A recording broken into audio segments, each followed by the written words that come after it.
Hello and welcome to your go-to Detroit Pistons podcast, The Pistons Pulse, co-hosted by me, Bryce Simon of Motor City Hoops, a former D1 Hooper, current high school coach, teacher, husband, and father of 3 amazing kids, and Omari Sankofa II, Pistons beat writer for the Detroit Free Press. Omari, my guy, usually I plan on coming on here and talking about the weird stuff one of my 3 kids did, but this week I watched my wife peel a banana with a knife twice. Have you ever seen something like that? So it's funny you say that. Last week is the first time in my life I ever put a banana with a knife, and I had a good reason for doing it.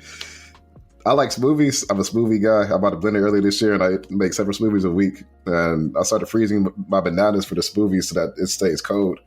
And I should have peeled the banana beforehand, but I didn't. So I had to use a knife to peel the banana because it was frozen onto the banana. Oh, my. I don't know if your wife didn't freeze the banana first, then I have questions, but that is the only way to put a banana after it's frozen. And I learned that the hard way. So I agree. I'm going to side with your wife on this one. Of course, this is how it goes. Like, I come on here thinking that I'm going to get you to be like, no, that is absolute craziness that your wife had to peel the banana with. And like, I looked over there and I was like, babe, what are you doing? Why do you have a knife? Like, just peel it, and we could have an argument whether you peel from the top or the bottom. I peel from the top. I don't know if that's like what normal people do or not, but Wes is shaking his head no, but I've never seen someone use a knife. Like literally last week, the first time I ever did it, so the timing is perfect. And I would say if the banana is under ripened a little bit, it's really hard to peel it properly. So you made it a knife in that aspect too. Stop giving her an out. Oh no, I'm Team Bryce's wife on this one. I'm not surprised whatsoever. Hey, we had one other one whenever we were talking about this, and Wes is completely anti this, but I think we both agree on this one that with our cereal, we like to let that just set a little bit in the milk, soak that milk up just a little bit. It depends on the cereal. So like Fruity Pebbles, I like just it to mix in with the milk a little bit, and you just it's almost like candy, right? If it's like Cinnamon Toast Crunch, I need the crunch. So I'll say it depends on the cereal, but soggy cereal is completely valid, and I support it. Absolutely. And Cinnamon Toast Crunch is the best post-cereal milk, like cereal-flavored milk there is. Cinnamon Toast Crunch is the go-to. 100%. It's not even close. It's not even close. If you guys want more of our cereal and banana takes, follow us on social media, at Motor City Hoops, at Omari Sankofa, and at Freep Sports. Also, make sure you subscribe to Freep.com. And subscribe, rate, comment, and interact with us on Spotify and also on Apple Podcasts.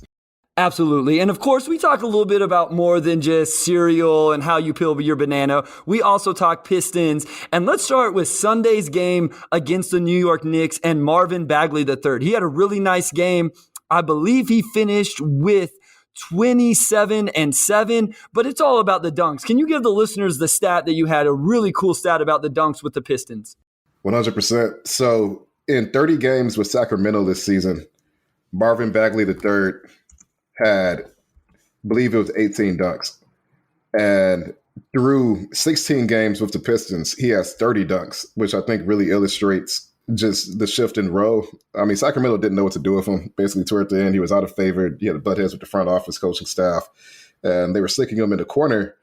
Except he's not a good corner three-point shooter. So, of course, when you're playing from the corner, you're not going to have as many dunk opportunities. But the Pistons, I mean, it's just been full steam. They're running lob plays for him. The first play of Sunday's game was a lob play that he got from Cade.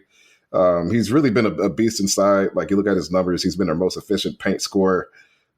27 Sunday, he had 25 points on Friday. I mean, same shot diet, lobs, running in transition, mid-range jumpers, hooks. Like, he's really talented inside, and it's really given his team a lift. I mean, he's been, outside of Cade, Sadiq, and Jeremy, he's been like almost right there with those guys from an efficiency standpoint. So it's been a pretty good trade so far, I think. Absolutely. I think it's been a great trade. He's brought something to this. Here's the thing, Omari, whether it's Marvin Bagley III or not, what we've been able to see is Cade Cunningham and even to an extent Killian Hayes with the type of big that we've all wanted to see those guys play with, which is a lob threat, right? And we love Isaiah Stewart. We both really like his game and what he brings, but that's just not him. He just doesn't do it.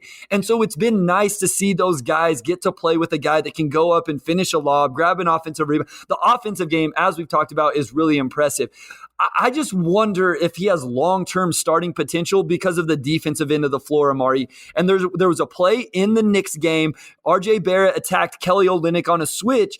And even with that ability to go up and catch lobs, you don't see it on the defensive end. He wasn't able to go up from the weak side and get the block on RJ Barrett. I don't know if it's a timing thing, if he doesn't recognize it quick enough, but that's where my thing is. Like, I still think he's going to end up being an off the bench big for the Pistons long term. I think so as well, mainly because of the defensive issue. Like, he's either got to be able to stick with guys on the perimeter or he's got to protect the rim. And he doesn't really do either very well. And just being 6'11", if you're not like a switchable big, like that's fine, especially when you can score as well as he can. But he's got to at least be an average rim protector, I think, for that to work. And I thought a theme from that game overall on Sunday was just him and Isaiah Stewart together. I believe that was their third start together. We saw Isaiah make a couple threes. First time all season, he had 2 makes in one game. That was good to see. But Isaiah is very defensively malleable, and I think that makes it easier to slot bigs in next to him because at least defensively Isaiah can handle most matchups. But one of those guys has to be able to shoot as well, and if neither of them become shooters, then I think naturally you probably start Isaiah and bring Bagley off the bench because if Bagley's your 6th man, he just comes in, gets you some buckets. That's still pretty good. I mean, he can absolutely still be a guy with a role, a guy you can build around, even if he's a bench big man. But just defensively and as far as that fit, he's going to have to improve in some areas to make that work better. Absolutely. I thought it was really interesting 3-man rotation between Bagley, KO, and Stu on Sunday. No Jeremy Grant. So those 3 guys essentially played all the 4 and 5 minutes. And not that I don't know how KO fits into that, but if you end up drafting one of the bigs that we'll talk about in segment 2, you could kind of see that same 3-man rotation. But let's talk about Cade Cunningham. He became the 11th Piston rookie to hit 1,000 points on Sunday night against the Knicks. And I don't necessarily want to talk about the Knicks game. I want to talk about the Wizards game, Omari, because in that game, I finally had to tweet at the refs. Like, you get to be there in the arena, sitting courtside, seeing. I thought they were going at him. I watched on 2 plays them just begging to get to call a foul on him and then stare him down. It looked like they were just loving the opportunity to tee him up, and they finally got their opportunity. Yeah, he does get a bad whistle, and you can see frustration kind of boil over for Cade there because he's not getting that whistle. And Dwayne had a funny comment where he's like, some guys look like they got hit with a baseball bat when they get contact under the rim, and maybe Cade needs to do that a little bit more. It's kind of odd because for as much Cade drives, you would expect that, especially for a guy who doesn't avoid contact, you would expect him to be getting to the line. I think he's like at 3.5 free throws a game right now. Like he should probably be at like 5. And he's had a lot of games where he shoots the ball pretty well, but he has like 20 shots and he has like 21 points because he's not getting to the line. And if he could get to the line, 6-7 times a game, which would make him firmly above average, sort of like in that Jeremy tier, which I think he could do. We're talking about a career, maybe 21, 22 points a game scored, so a guy could get up to like 26, 27, which is a pretty significant improvement. And I think he'll get there. It's been odd to see him just not get the whistle sometimes when he goes down, and it just seems like most guys would get that call. But reputation definitely plays into it. He's a rookie. I think as his star level begins to grow, he'll get more star calls, and it could just be a waiting game at this point. But right now, like you can see that it's frustrating for him and for his teammates when he's going down there getting mauled, and there's just no whistle. And so I want to talk about, I'm always a little hesitant to say anything bad about Cade Cunningham. I brought this up on the last episode that I realized nobody loves Cade Cunningham more than me. And I got a little bit of heat on Twitter because that Blazers game, which was bad for everybody, essentially, Omari, I didn't think Cade was particularly played well. And I got a little bit of hate for tweeting that. But the final of the Wizards game and the Knicks game, Cade misses a shot late in the game, and he was really good throughout the rest of the game, don't get me wrong, but he got the last shot against the Knicks. I think it was the second to last possession in the Wizards game. But the quote from Dwayne Casey said, he's going to be our future. Now is the time for him to learn to make sure he sees that, and hopefully the next time he's in that situation, when we have 3 guys on him, he recognizes there's an open man. Essentially just saying he will live with whatever decision Cade Cunningham makes.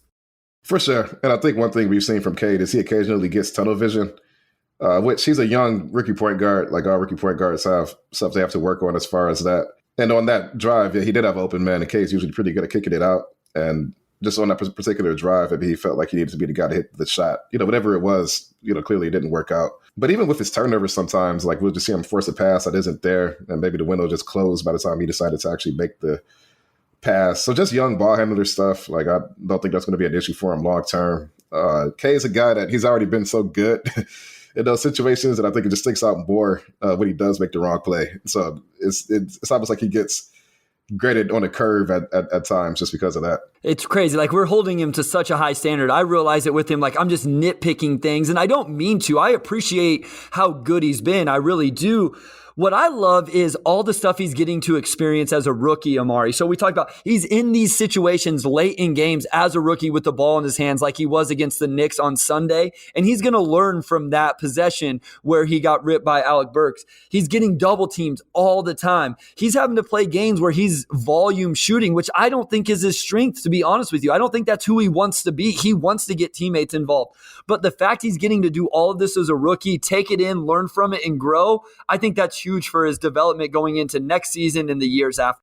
And it seems like every single Pistons game over the last 6 weeks have come down to the wire. So he's getting a lot of crunch time experience. I haven't checked it the last week, but I know around this time last week, he was like one of the league leaders in clutch points in that span.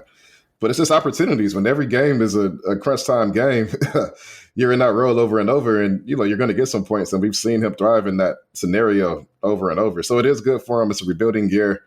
It's the time to work these kinks out, because I'm sure this time next year they're going to want to be competing for a play-in or playoff spot. So this is all perfect. I mean, they're losing close games. They're currently, as we record this pod, tied for the worst record in the NBA. So to me, that's just having your cake and eating it. I mean, as you say that, it's like, man, the worst record in the NBA. But how fun has this stretch been since the All-Star break? Cade's been playing well. I think a lot of it is Marvin Bagley III, Omari, because he gives us some highlight plays. Killian's been playing better. It's been a fun team to watch. They've won some games. Other than that Blazers game, I think even the losses you can live with because they've been close, competitive ones. It's just been a fun team to watch. They have been fun. I think just year two of a rebuild, after a certain point, whether you're a fan or, you're a member of the front office, you want to start to see returns on just all the investments you've made throughout the course of this. And you're starting to see those returns now. I mean, Sadiq, been a little hot and cold as of late, but he's starting to look like a guy who might be able to be a third option on a really good playoff team. Of course, we talked about Cade, Jeremy. He's starting to figure out that chemistry with those two guys. Marvin's been great. Killian's been more aggressive. A lot of things are starting to fall into place, and it's kind of hard to believe this is a team that won 14 straight back in December. But you also have to consider just all the injuries this team's had. Guys have been in and out all season. If you have health all year, if Kelly Olynyk doesn't sprain his knee, if Jeremy doesn't have the thumb injury, maybe this team has 10 more wins. So I think we're also just seeing some of what this team looks like when it's actually healthy and has a chance to gel. You brought up Killian Hayes, and I do think we've seen some positive progression over the last, week and a half, 5 or 6 games. And it's not even about the stats. I don't even care about the stats with Killian right now. I know the defense is good. I believe in the defense. What I like to see right now, and some people are like, well, this isn't what you should want from a number 7 pick. At the end of the day, I don't care where he was drafted. Is Killian going to be able to contribute to this team or not? And what I'm seeing Killian do is be aggressive to look to score the ball. And that was the next step for him. Now it's going to be, can he actually put it in the basket? I understand that has to be what it is eventually, but I feel like we've seen him look to score the basketball, and it's yielded some positive results. It has. I think the biggest thing for me with Killian is that he would leave points on the table, right? Like he would make a nice move, get to the rim. Maybe it's a contested layup, maybe it's open, but sometimes he would kick that out when the best shot was probably just him taking the shot. And also passing up some of the open threes he would pass up. Offense works to get an open three. And even if you haven't shot the ball that well this season, you put a lot of work behind the scenes to knock those shots down. So if you have an open three, you should just take it. And he's been, I think, a lot more aggressive in not leaving those opportunities on the table when he has a mismatch in the paint. Like we saw him kind of shoulder bar, just lift out the way last Friday and finish out layup. Like that's the stuff you want to see. Like he knocked down 2 threes, I believe, in that game as well. We know he can pass it. We know he can defend. But for him, even if you're not ever going to be like a go-to guy on offense, like you don't have to be. If you could pass and defend on the level he's passing and defending now, just being able to contribute something as a scorer, whether it's the open layup, attacking when you have a lane, like he's been dunking a little bit more, which has been good to see. knocking down open threes. Just the simple stuff can make you an above average backup point guard. And people will say, if he's the seventh pick, he should be this and that. Like the seventh pick in that draft is like the 15th pick in any other draft, honestly. So, I think people may have had their expectations too high. But Killian's been a lot better. He's been a lot more aggressive. I think he's been maximizing possessions better, and that's what you want to see from him. Saddiq Bey, he broke the Pistons' regular season three-point record. He probably would have broke it last season if it wasn't for, the 72 games because of the shortened year after the COVID year. I think he was on pace to break it last season. Congrats to Saddiq Bey. Shout out Allen Houston. But I want to ask, how many top 10 three-point seasons in Pistons history is Saddiq Bey going to end up with? Probably 7 or 8, unless they draft somebody else who's just as good a shooter. I guess one, time is on any modern NBA player's side because they're playing in an era where you're just getting way more threes up. Like if you put Allen Houston, on this Pistons team, like prime Allen Houston, he'd be setting some more records as well. But it's a credit to Saddiq too. I mean, he shot 38% from three as a rookie. If it was an 82-game season instead of a 72-game season, he might have set the NBA rookie record. And he's just a genuinely really good shooter. I don't say that to take anything away from him. He is good. And by the time he retires, he's going to have several records under his belt because he's already one of the best three-point shooters in franchise history. Absolutely. Wes isn't going to like this, but if they draft Jabari Smith Jr., it's not going to be 7 or 8 because Jabari Smith Jr. is going to have quite a few of those. 100%. Wes does not like that. You know what I like about Saddiq is he's added this little jab step to that repertoire. We broke it down on the last episode, the little reverse no dribble jab step between the legs. But he just is getting really comfortable with that, and I'm excited to see what else he adds to his game. Before we move into segment 2 and we talk about March Madness and guys like Jabari Smith Jr., Jeremy Grant, before that Blazers game, I believe it was the same day they played the Blazers, Shams reported or came out with an article about Jeremy Grant and the Portland Trail Blazers. You talked about this team trying to be competitive next season. Whether Jeremy Grant is on it or not is going to be a huge part of that and what would possibly happen with that trade. What are you hearing? And then what is your opinion about that in terms of, let's just talk about just that Blazers package, which would revolve around a possible another lottery pick. Yeah, I think the Blazers check a lot of boxes as a team that, one, the way they're positioned right now, they could potentially flip their rebuild pretty quickly. Of course, they kept Damian Lillard through the trade deadline, and Dame, he's in his 30s, the back half of his career, obviously. He wants to win. If you look at teams around the league that are interested in winning and also have assets they could flip to get a deal done, I think that automatically puts Portland toward the top of that list. And I do think that they're a team that, if the Pistons are moving Jeremy Grant, he's probably toward the top of the list of teams where he's likely to be moved to. Of course, they have that lottery pick that I'm sure the Pistons would love to have. Pistons at this point, it seems pretty clear that they're going to finish, their own pick will finish top 4. If you're adding another top 10 pick to that, I think that positions you really, really well because this draft, it's not the strongest draft, but I think all 4 guys at the top are going to be really good NBA players. And there's a few guys in that 6 through 9, 6 through 10 range that I like a lot as well as the Pistons. I think they have 8 guys in this draft that they're really, really big fans of. So it's just, I think the partnership just makes sense. Like, there's still time that has to pass, and we'll see what happens with it. But just on paper, I just think it makes a lot of sense. And that is the Pelicans pick that they would be moving to the Pistons, not their own. And right. I just want to say I would not make that trade until I know exactly where it falls because of what you just brought up. If Shaedon Sharpe enters the draft, I think if you can be in the top 10, then absolutely. Anything after that, if it falls 11 to 14, I'm just not really that interested in that pick for Jeremy Grant unless they attach some other pieces to it. I know there would have to be any way to make the money work. Before we move on, I just want to mention Hamidou Diallo has been ruled out for the rest of the season, I believe. Amari, is that correct with the finger issue? He has been ruled out, with the fracture in his finger, which is unfortunate because I thought he had a pretty productive season I would just call him like a spark plug. A guy could come in and his athleticism is electrifying. Like he can make plays somebody else on the roster can. But at the same time, it's not an injury that's like a career-threatening injury by any means. So, it gets shut down a little bit earlier, but I'm sure he'll make a full recovery. And it opens up more time for guys like Isaiah Livers, who's also out right now for concussion, unfortunately. But also a guy like Braxton Key, who I thought had a pretty solid game on Sunday. So, yeah, absolutely. I wanted to make sure we mentioned Braxton Key, who had got to play the last 2 games as well, a kid out of Virginia. But stay with us. When we come back from this short break, we'll be discussing the second weekend of March Madness and the NBA prospects that did or did not impress.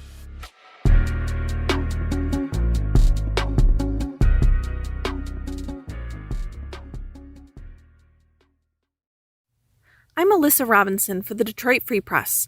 When you wake up every morning, what's the first thing you do? Check your email? Me too. And when you sign up for our daily briefing newsletter, you'll get all the latest news sent directly to your inbox so you can wake up and be ready for the day. We also have newsletters about COVID-19 in Michigan, the latest entertainment headlines, as well as Woodward 248, a newsletter specifically for people living and working in Southeast Oakland County. And don't forget about automotive headlines and all the latest news from our Michigan sports teams. We have a newsletter for every personality and preference. Just head to freep.com/newsletters to sign up for any one of these great options and more. All right, Omari, we're back, and what was an absolute crazy March Madness ends up with 4 Blue Bloods in the Final Four of Villanova versus Kansas and Duke versus North Carolina. St. Peter's went on a crazy run. All credit to those guys. Ended up losing on Sunday to North Carolina. Michigan had a tough, close loss to Villanova, and we end up with the Final Four that we do. The team that really only has any big-time draft prospects, like maybe Ochai Agbaji for Kansas. Some guys have him in the lottery, but really it's about Duke. So let's just start there. And the guy at the top, a guy I've really liked watching in this March Madness, and that's Paolo Banchero. I like Banchero a lot. I think there's always a guy in every tournament that improves his draft stock, and Banchero was already a potential number 1 pick, so I don't think he's a guy that necessarily needed to prove how good he is, but he's just a bucket. Like, to be 6'10" and to be that strong, that coordinated, he's got pretty good passing chops. Like, a lot of his game, he looks like 2018 Blake, except he's 19 years old. And I've heard the Julius Randle comparison as well. I've heard that 2018 Blake a lot. That's one I continue to hear brought up. And he's not as good of a shooter as 2018 Blake, so that's probably the biggest difference. But he's just a guy that's going to come in and he'll be a productive NBA player. And in this draft where a lot of those top guys have question marks, whether it's Chet and his weight or just Jaden Ivey and his shooting and overall skill development, Jabari Smith as far as just his game outside of shooting, I feel like Banchero just feels like a really, really safe pick. Like, you can draft him and feel pretty good that he's going to be at the very least an above average starter. And in today's NBA, to have just a really good ball-handling big man like that, like, I wonder if he could play some 5, because he would just carve opposing NBA centers up with the way he's able to score the ball. I've warmed up on him a lot, and I really don't think you could go wrong picking him number 1. Like, I think it's a really safe, really solid first overall pick if he does go number 1. Absolutely. I've warmed up to him as well. And I want the listeners to understand, at least something with me, Omari, is I'm not putting extra weight on the NCAA tournament. It's just like my first chance to watch a lot of these guys for full games. So I listen to the podcast, I read the articles, I watch YouTube videos, but this is the first chance I've got to watch Duke play full games. And so that's why it carries a little bit more weight for me. It's not because it's the NCAA tournament. I think he's a really good passer, Omari. Like, there's some secondary creative. Like, I think you could run a 1-4 or a 4-1 ball screen with him and Cade Cunningham. Like, if you want to use Cade Cunningham as a pick and pop guy or a short roller and put the ball in Paolo's hands, I think you can do it. I think he has that skill set, and that kind of opens up the rest of the roster to do different things as well whenever you're 4, or as you mentioned, possibly a guy that plays some small ball 5 is able to create and initiate offense the way he can, or it looks like he's going to be able to. For sure. Like, he just slots into the modern NBA really, really well. You look at the top big men in the NBA, a lot of them are playmaking bigs. You can put the ball in their hands and they're going to keep their head up, create for themselves and others. Like, obviously, Jokic is probably the best passer in the NBA regardless of position. But like Giannis, like, he's a great ball handling big. Joel Embiid has improved leaps and tons as a ball handler over the years. Like, that's kind of where the league's trending. And yeah, Banchero, he's a hybrid 4 or 5.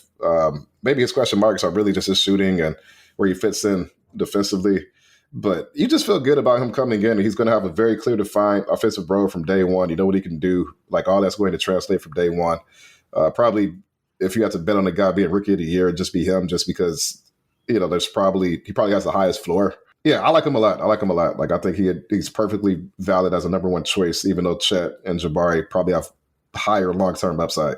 I don't have as many defensive questions with him as a lot of people. I think the problem is, like, there's just not an upside defensively in terms of like a rim protector. It's kind of like what I talked about with Marvin Bagley.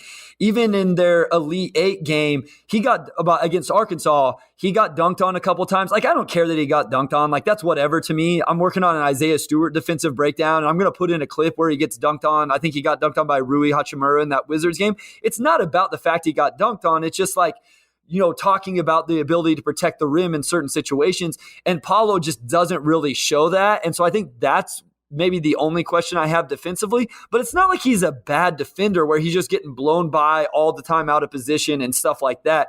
And he's strong. He's like 6'10", 250. He's a big dude.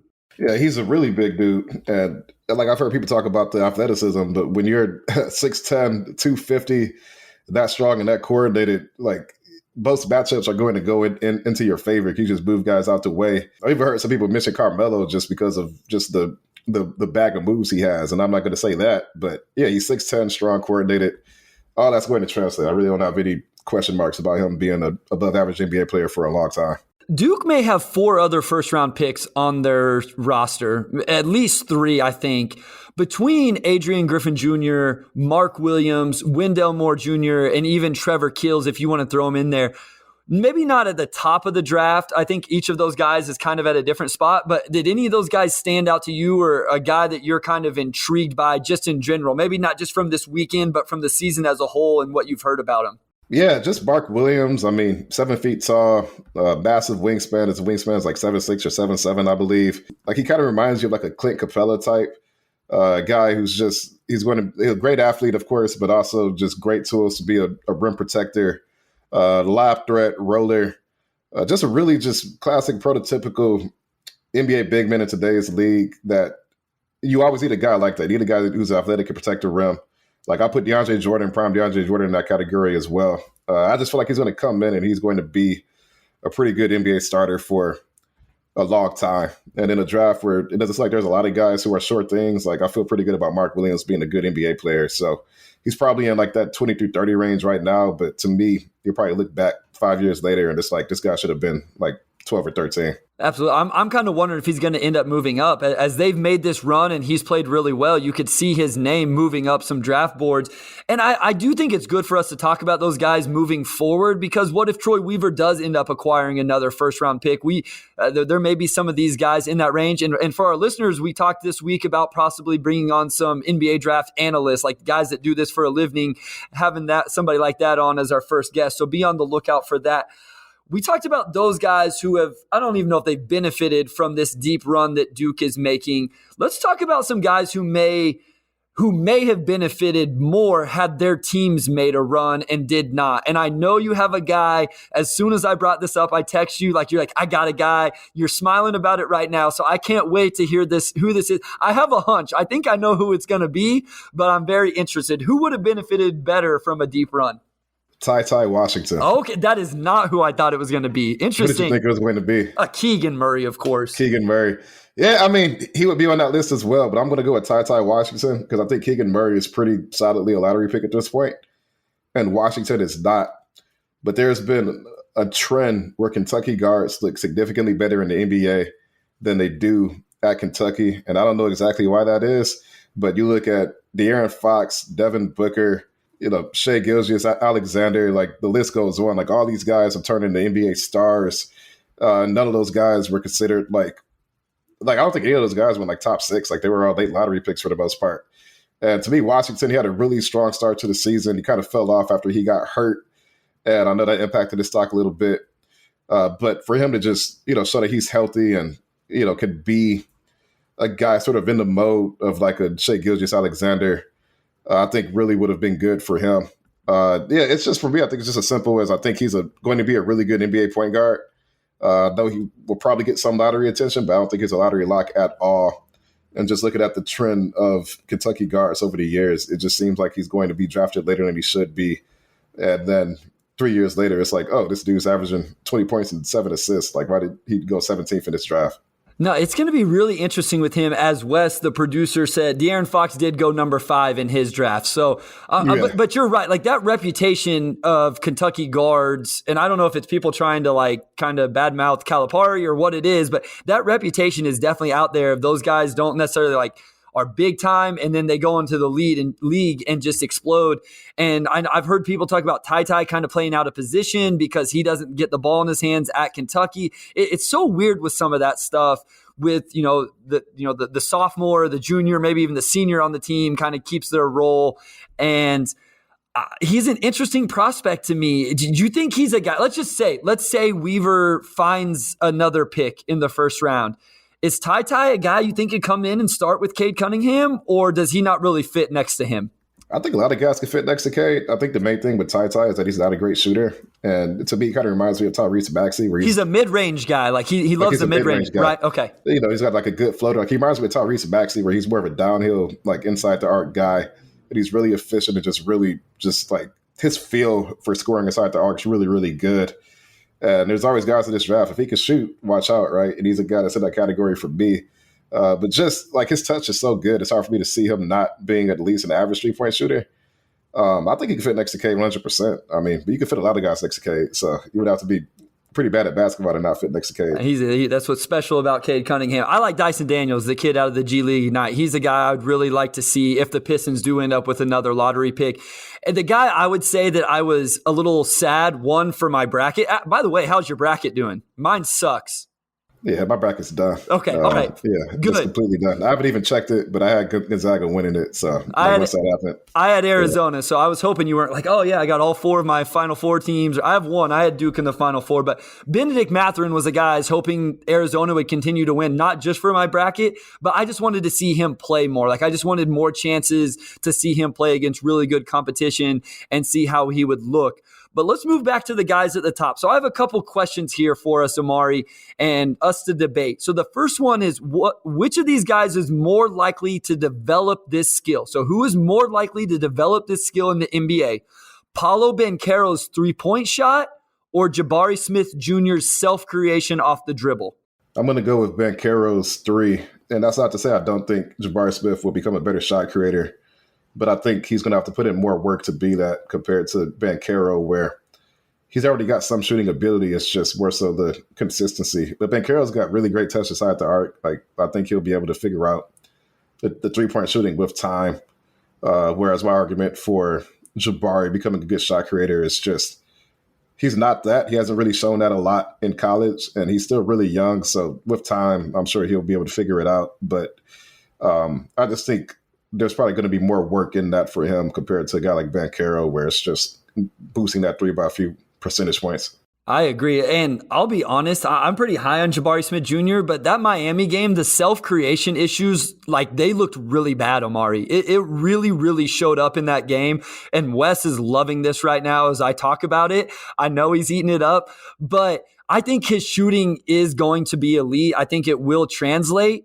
But he's got to be able to create a little bit more than what he is right now. Like he just was not able to do it whatsoever. And I'm not trying to take away anything from Miami and say they didn't cause some of that, but I think I agree with you. I've watched enough Paolo Banchero to think like he's going to be able to catch and shoot. He's not going to be a 40% guy, but he'll be able to shoot 35%, be respectable, and then he can attack you off the bounce. Right now with Jabari Smith, you can just close out as hard as you want and say, hey, we'll live with you trying to beat us off the bounce. And he's such a good shooter that I mean, his shot is unblockable, so he'll just be able to shoot over a lot of guys. And, but that's why people compare him to KD, and he's not KD. Like, I compare him to Rashard Lewis, and some people are like, well, that's undersells him a little bit. So I'm going to start saying the rich man is Rashard Lewis. He's probably a better shooter than Rashard Lewis was. Like, they're around the same height, probably same tier of athlete. And he's probably will be a better defender than Rashard Lewis was as well. So I don't say that to sell Jabari short at all, but I think you draft him expecting him to be a stretch 4. Like you don't draft him to be KD. Like that's just way too high of a tier for any guy to get to because KD's a top 10 NBA player of all time. And for him to even sniff any of that, he's going to have to be able to take the ball in and get to the rim. And NBA teams are going to prioritize running him off of the line and forcing him to create, like just get the ball out of his hands. So, I mean, I like Jabari a lot, but like right now, yeah, I think that's way more of a question mark for him. Wes, can you write down in the notes that Amari said KD was a top 10 player of all time so that we can circle back to this on a future episode whenever we have time to really dive into it? Top 10 player of all time. There's probably 2-3 guys in NBA history who are more consistent bucket than KD. We're going to come back to this, Amari, because this is going to be fun. Next one involves Jaden Ivey and Chet Holmgren. Obviously completely different players, but who do you have more confidence in? Chet contributing on the offensive end or Jaden Ivey contributing on the defensive end when they get in the league? Chet on the offensive end for sure.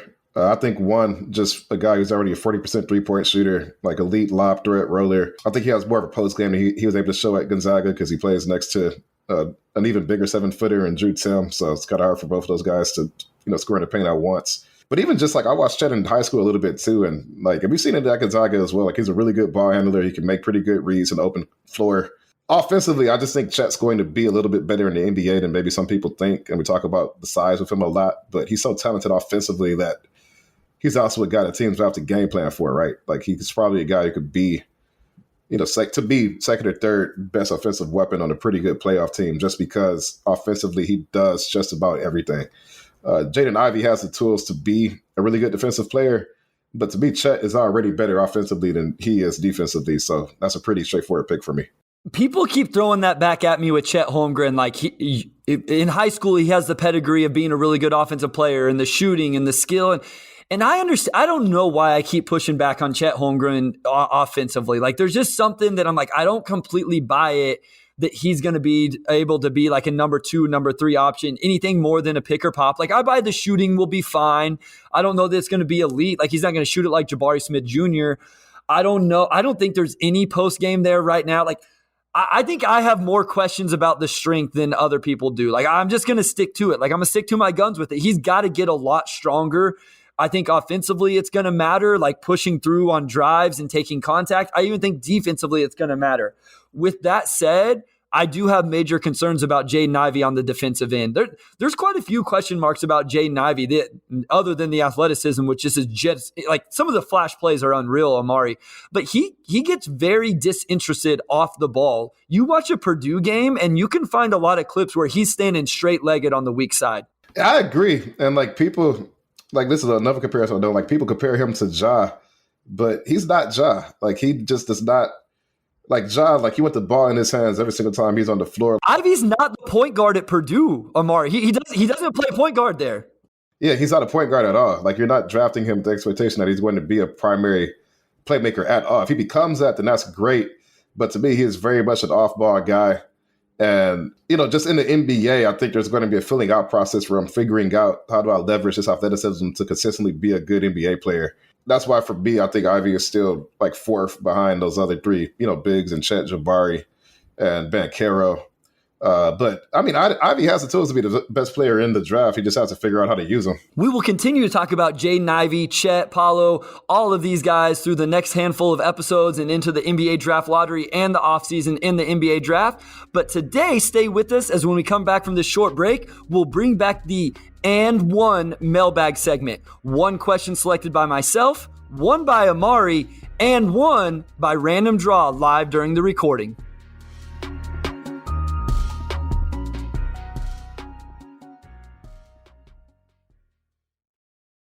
All right, hey, Carlos, just a quick idea. How about if I say, hey, this is Sean Windsor, and you say, hey, this is Carlos Morales, and I'll go, and then we'll go back. You want to try that? Yeah, that sounds good. Okay, you ready? Yep. Hey, this is Sean Windsor. And this is Carlos Benares. And we are the team behind Free Press Sports with Carlos and Sean, where we are going to talk about, you guessed it, sports, but lots of other stuff. Like what, Carlos? Oh, we're going to talk about your favorite subject, Sean, food. Probably more food. Arts, culture, sports, TV, movies, you name it. If it's happened in Detroit, we're going to talk about it. And sometimes we're going to have guests in who obviously know a lot more than we do about just about everything. But we're going to have some Free Press journalists to talk about big stories, folks from the sports world. We're going to be out every Thursday. You can find this podcast wherever you find your podcasts, Apple, Spotify, Google Podcasts. We hope you'll join us. So we did have some new ratings on Apple Podcasts this week, but no new comments, so nothing to read. So if you want your comment read on the podcast, leave a rating, leave a review, hit us up on Twitter, on the freep.com website underneath the article, and we'll make sure we'll get you covered on that. But we appreciate all those ratings, everything, all the great feedback we're getting. Also, I had some people reach out for the mailbag and they asked kind of like my story, I guess, how I started with the Pistons. I will tell that next week. We'll bring back the one-on-one segment. But this week, we're going to do the mailbag. Thank you to everybody for your submissions. And Amari, let's start off with the one you chose. Sure. So I got the question from Pistons Champs 3. What is the main difference, if there is any, in covering the Pistons and the Grizzlies. So as many of you know, my first job covering the NBA was covering the Memphis Grizzlies for The Athletic, which I did from 2018 until 2020. And I think what's actually funny about my time covering both teams is that it's been pretty similar. There are some differences, and I'll say most of the differences are simply because I've covered the Pistons only in the pandemic, and I covered the Grizzlies pre-pandemic. So just from like an access standpoint, locker room access, there's been some significant differences there. But as far as just my arc of covering both teams, there's been a lot of similarities, like almost uncannily. So when I first started covering the Grizzlies, they still had Mike Conley, they still had Mark Gasol. You enter the season with playoff expectations. JB Bickerstaff was their coach. And over the course of the year, it just became clear like that this, like it wasn't it. Like they're not going to win anything with those groups of guys anymore. So they traded Mark Gasol for Jonas Valanciunas and some other pieces midway through the season. And then they traded Mike Conley to the Utah Jazz that following summer. And that was also the same summer that they moved up in the lottery and they drafted Ja #2, hired a new head coach in Taylor Jenkins. And that next season was just a full rebuild season. So you have Ja as a rookie, you have other young guys like D'Anthony Melton and Tyus Jones, like Brandon Clark, some other young guys who are still on that team now and are playing winning basketball now. But my second year covering the team was covering a young up-and-coming primary ball handler in Ja Morant. You see the hype that Ja generated just from the fan base recognizing, oh, this guy's going to be really, really good. You see the team start to win more games as the year goes on. And then Pistons here, they have Blake Griffin and Derrick Rose when I come in. And, they move up, draft Cade #1. You start to see the team gel toward the end of the next season. So I've kind of covered teams right in the exact same transition point when I started. And I've cracked the joke, like maybe I'm the lucky charm. These teams are getting, starting rebuilds, getting lucky in the lottery, right? But I start covering them. So it's been kind of weird to go from covering Ja and then I leave the Grizzlies and I'm like, man, like I'm going to miss covering Ja because he's so good. And then I get Cade and it's like, oh, okay, that worked out pretty well. You got to stay in Detroit now, Amari. There's no taking that luck anywhere else. And Wes dropped a little nugget. He said the Pistons were actually linked to Conley whenever that trade happened with him to Utah. So I have to ask, because I've heard you talk about this. You said it was really weird getting a new job during the pandemic because you didn't get to meet people in person. And usually you get a new job and you go around, you meet Rod Beard in person, James Edwards III in person, Blaha in person, all those guys, and you just didn't get that same, I don't want to say welcome, but you didn't get the same thing because it literally was right during the pandemic. Yeah, and that's the biggest difference for me. And it makes it hard to kind of contrast the two because I haven't covered the teams equally. I covered the Grizzlies pre-pandemic, obviously. So, I'm talking to guys in the locker room. I'm at every single game, traveling. So it was just a very typical beat writing experience, and it's easier to forge relationships and get to know the players really well and all that when you're in the locker room and you're seeing people every day. Whereas my first day covering the Pistons, actually the same day I took the Pistons job was the same day Rudy Gobert tested positive. And, my first day was like April 6, 2020. So like right when things had changed for the worst. And I didn't know when I took that job that I wouldn't actually go to the LCA for the first time until that December. And when we did, our interviews were on Zoom. We still don't have locker room access back. So there were people that I was talking to just from doing the job that I had not actually met in person for a while. And even from like a media standpoint, I had probably seen Rod and James in person only a handful of times before we started covering those home games regularly.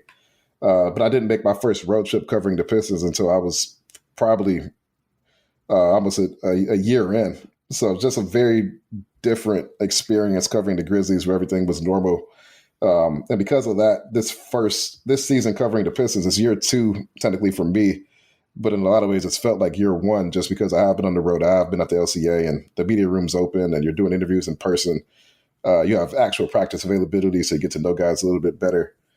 This season's really kind of feel like a year 1, and that first season kind of feel like a long warm-up to what the job actually is. So I know when people ask, well, what's the difference between the two teams, or we're interested in like how the two teams are different, but it's just really hard to compare because, I got to know those Grizzlies guys a lot better than I got to know the Pistons guys, in my 2 years, just because I was in the locker room talking to them every day. So it's just, my hands were tied in Detroit in ways that they weren't when I was in Memphis. And I will say, just from the one day I got to be there with you, all those guys in the Pistons media are so nice. Like Rod is cool, James, Lauren Williams with M Live, even Johnny Kane. I've referenced this a couple times, and I actually reached out to him. I sent him a DM, and he responded about how cool I thought my interaction with him was. Like, all those guys are cool. I want to ask one more question before we get to the mailbag question I chose. Do you miss the locker room access, not having it, and do you think the NBA is eventually going to give it back? Yes, I do miss locker room access. I think it's very key to the job. It's a lot harder to do certain stories when you don't have it because you have to wait to talk to guys. Whereas previously, if you have a story you want to write, like for a fact that you'll be able to get a guy either before a game or after a game. It's definitely made certain stories a lot harder to tell. And as far as whether or not it comes back, I have absolutely no clue, but I hope it does. So we're going to switch gears with my question. The one I chose was from Detroit Basketball at Pistonsville. He says, top 3 favorite basketball movies, and if you could take one player from a basketball movie and put them on the Pistons, who would it be and why? So first, Omari, I think I have one up on you here with the basketball movies. Like I'm always the guy, I don't know what anime is. I'm not playing the video games. I have no taste in music whatsoever. But when it comes to basketball movies, I think I got one up on you. No, for sure. I have not seen a lot of basketball movies. Like off the top of my head, Space Jam, because every kid born in the 90s has seen Space Jam. Only the original. Only the original. I haven't seen the second one. Me neither. And I tried watching it, but the opening 20 minutes were a little dry, so I turned it off. Let's go. I've seen Love and Basketball. I've seen Coach Carter. Tough. Probably a couple other ones I haven't seen or that I'm not thinking of. What's the movie with the it was like the guy's brother died, and then he was like a ghost. And he was helping him win games. Oh, yeah. I know what you're talking. The Wayans brothers, right? Wasn't the it? Wayans brothers. Yeah, like that's a good one. Is Love and Basketball really a movie? Movie. Is it really a basketball movie, or is it? I feel like it's more of a love story. It's more of a love story, but that's basketball in the title, so I'm calling it the basketball. For the purpose of this exercise, it is a basketball movie. No, and it is a good one. I grew up watching that one. I think anybody who dated where both the boy and the girl enjoyed basketball or played basketball, that was going to be their story, was the story of that movie. What is your favorite then? And I'm going to give mine. I'm getting to it, but what is your favorite then of the ones you have watched? My favorite basketball movie is... So this is a tough one to answer. It's probably I would have said Space Jam a few years ago, just because I watched that movie over and over and over and over again when I was a kid. I watched it 4 times a day and I get tired of it. I was on a flight a few years ago and I rewatched Space Jam, and it broke my heart because it was so bad. It's such a bad movie. It's so bad. It's not good. It sucks when that happens, right? You're I've been thinking about watching the original Teenage Mutant Ninja Turtle movies. I don't know why this has come up. I think it's because my wife had a Teenage Mutant Ninja Turtle Pistons shirt that she was, I don't know. But I'm I kind of don't want to because I know they're going to be way worse than how I remember them. And I just don't want to ruin that from my childhood. No, so I'm probably going to go with stuff. I like Coach Carter a lot. The Sixth Man is the movie from the 90s with the Wayans Bros. By the way, Sixth Man. All right. But I go with Coach Carter. But this is probably a better question for you because you are the basketball movie guru here. Yeah, so I really like Coach Carter, and I was telling Wes this when we were talking about it. It has my favorite basketball movie scene of all the movies. It's probably not my favorite, but where Timo Cruz, the Coach Carter has locked him into locked him out of the gym, and he goes in there, and Timo Cruz stands up, and he goes, "My deepest fear is not that we are inadequate; it's that we're powerful beyond measure." And then he goes, "That's my favorite quote of all time. Legit, my favorite. Anytime I get a chance, give that quote to the team. I just love it." So that's probably my favorite movie scene is that one. I grew up on Hoosiers. I just did. I know a lot of people don't like the movie. They think the basketball scenes are bad. I get it. but it's a story about a small little town that does big things. Like, I wanted to be Jimmy Chitwood growing up. Like, I'm from a small little town, like is portrayed in the movie. And so that's what I grew up watching. So at the end of the day, that's probably my favorite. I also really like Glory Road. So if I gave you my top three, it's got to be four. Hoosiers, Glory Road. I was telling you about this earlier, Amari. You got to watch it. Coach Carter and Blue Chips. Blue Chips is a classic, man. Blue Chips is sweet. You haven't seen Blue Chips? I haven't seen Blue Chips either. There's a long list of classic movies that I have not seen. So that's what I'm going to have to prioritize watching as well. But I've always heard it's really good. So it's really good. Glory Road is really good. It's a really good movie. I was telling you, it's the story of the Texas Western basketball team, the first all-black team to win the national championship. That team is now UTEP, but it's just a great story and it's a great movie. And I really enjoy all of those. So if you haven't seen any of those guys, make sure you check them out and let us know what movies you guys, maybe there's some that we've missed. Real quick, my player that I would put on the team, like, the answer is always Jesus Shuttlesworth, right? It's always Jesus Shuttlesworth from He Got Game. yeah, I mean, it's hard to go wrong with that one. That's probably one of the most iconic basketball roles ever, if not the most iconic basketball role ever. So Jesus Shuttlesworth is also just like a top tier name. Like, Yes. Like, one thing I like is just basketball names just tend to be like inherently cooler. Like, you have a guy like LeBron James. LeBron James isn't going to be in insurance sales when he's going to play basketball. Like, Carmelo Anthony's not going to code. That's not a coding name. Like, that's a basketball name. And Jesus Shuttlesworth, top tier basketball name. That's a hooper, right? That's a hooper, right? That's a hoop name. So we're digging in deep here on episode 5 of the Pistons Pulse. As a kid, I used to feel like my name, I was like, man, I wish I had a cool name. I don't have a cool name. There's no way I'm going to be an NBA player. Like, all these NBA players have cool names. Bryce is not an NBA player's name. And so it's funny that you brought that up. Yeah, like, you just got to have the right name to play in the NBA. So, babe, but I'll also say you have guys like Paul George and Chris Paul who, kind of those are a little more common. That's fair. A little bit more common. So it goes both ways. Absolutely. All right, we got about 5 minutes. Wes, can you spin the wheel and give us our random selection, please? Wes is holding up 7 fingers, if I am counting correctly. This is from Richard Sunley, and he says, if the Pistons pick 3rd in the draft and Chet and Jabari, Omari, Chet and Jabari are off the board, who do you think they should pick, and what do you think the starting 5 would be to start next season? So Chet and Jabari off the board. Yeah, so Chet Jabari off the board. I think Banchero's the pick.